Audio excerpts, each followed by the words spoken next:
Welcome to the Miniatures Papers. Today we're going to talk about masking up glass panels for your vehicles.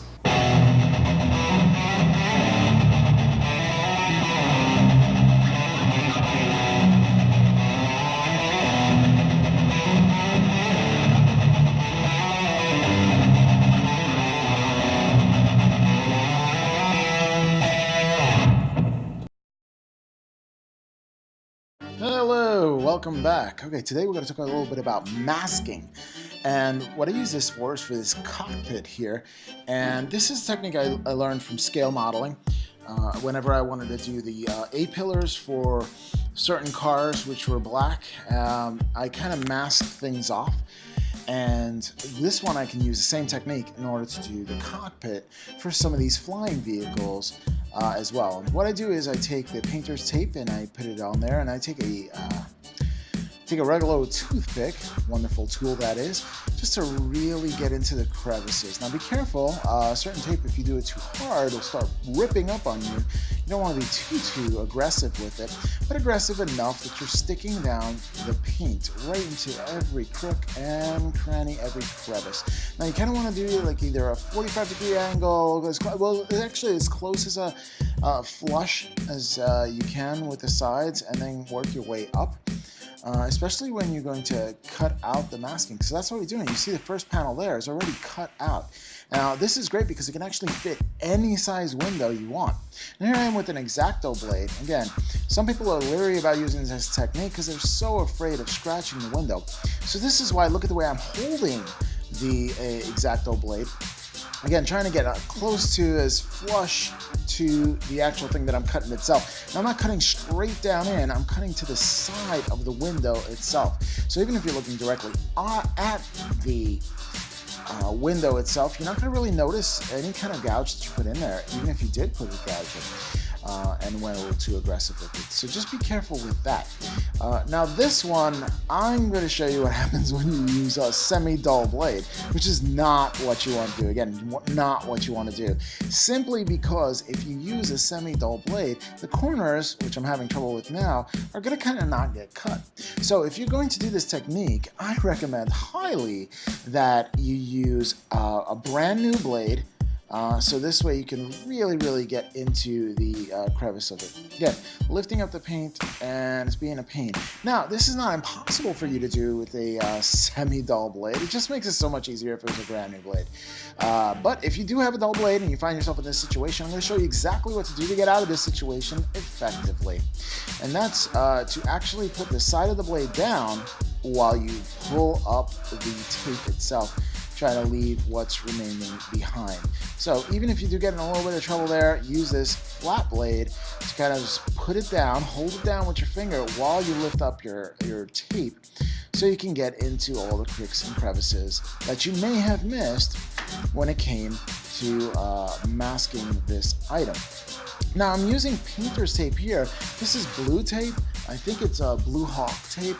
But you can use frog tape, you can use any kind of painter's tape you want. The good thing is about painter's tape is that if you're doing this technique, and let's say you're doing it on a painted surface, it tends not to rip up any of the paint that you already have down.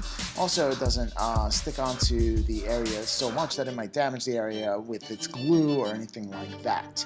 So there it is, and it looks pretty well, even though I use a semi-dull blade. Now I happen to change the blade after doing this example so I can continue on with the other panels without any problems whatsoever. But it's looking good, and I'm going to come back with most of it either complete. Now you can use poster tack to mask. You can also use, and I like to use Loctite, you can also use Silly Putty, which I love doing. But here I have all the areas, and what I do with the Silly Putty here is get the bottom area as well. So now I have all the masking tape on there, and I'm just being me really, just to make sure that everything is going along well. I'm using both the Silly Putty as well as the masking tape to go in there, and that's to ensure that there is no bleed whatsoever. Now, the biggest trick that I found out when it comes to masking it off and actually being effective and not having bleed through. And this I didn't know. There's two different things you can do.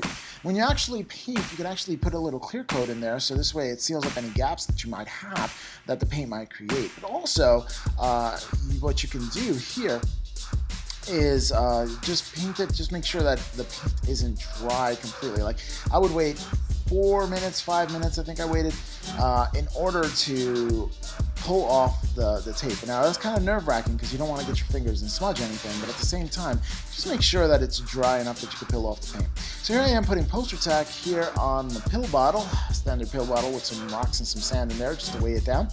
And what you want to do here is you kind of want to push the Poster Tack to the side.